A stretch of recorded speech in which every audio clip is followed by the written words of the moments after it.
আলিফ, তুমি কি আমাদের চাকরানি ওই যে নদীকে দেখছো? চাকরানি? আজব কথাবার্তা। আমি চাকরানির খবর আমি কোথায় থেকে জানবো? শুধু শুধু আমাকে এসে জিজ্ঞেস করতেছো। ওকে না আর কি খুঁজে পাচ্ছি না, বুঝছো? এই কিছুক্ষণ আগে ড্রয়িং রুমে ঝাড়ু দিচ্ছিল, দেখছিলাম, কিন্তু এখন গেলাম, এখন দেখি নাই। পুরো বাসা খুঁজলাম, কোথাও পেলাম না। এত তুমি চাকরানির কাহিনী আমাকে কেন শোনাচ্ছ? আমি তো এইটাই বুঝতে পারতেছি না। দেখো গিয়ে বাইরে কোথাও গেছে হয়তো। ঠিকই বলছো, হয়তো বাইরে গেছে। আচ্ছা, কি ব্যাপার? চাকরানির জুতা তো এখানেই পড়ে আছে। স্যান্ডেল?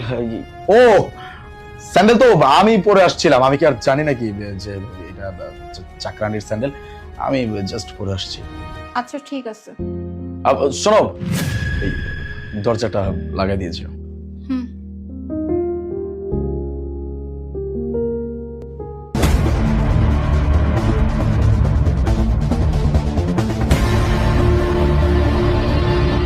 কি ব্যাপার ম্যাডাম, কিছু হয়েছে নাকি? না তেমন কিছু না, ওই আমাদের চাকরানি আছে না, ওকে না অনেকক্ষণ যাবত ধরে দেখতেছি না। এই কিছুক্ষণ আগে ড্রয়িং রুম ঝাড়ু দিচ্ছিল, বাট কোথাও দেখতেছি না। ম্যাডাম, আপনি যদি কিছু মনে না করেন তাহলে আপনার একটা কথা বলতে পারি। চাকরানি সাহেবের লগে রুমে আছে এবং কাঁথার নিচে। এই তুই সব কি বলতেছিস? হ্যাঁ ম্যাডাম, আপনি যদি বিশ্বাস না হয় আপনি দরজার মধ্যে কান লাগায় শুনেন, সবকিছু নিজের কানে শুনতে পারবেন।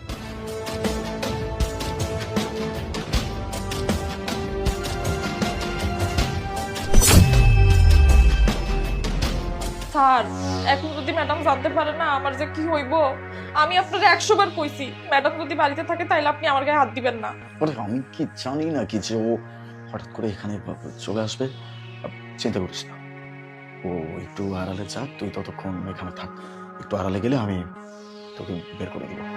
আপনি যেমনে পারেন হেমনে আমার এখান থেকে বাইর করেন, আপনার তো কিছুই হইব না, কিন্তু আমার বাড়ির মানুষজন যদি জানতে পারে আমার জ্যান্ত কবর দিয়ে ফেলাইবো। দেখেন স্যার, আপনি যেমনে পারেন হেমনে আমার এখান থেকে বাইর করেন, ম্যাডাম কিছু জানার আগেই।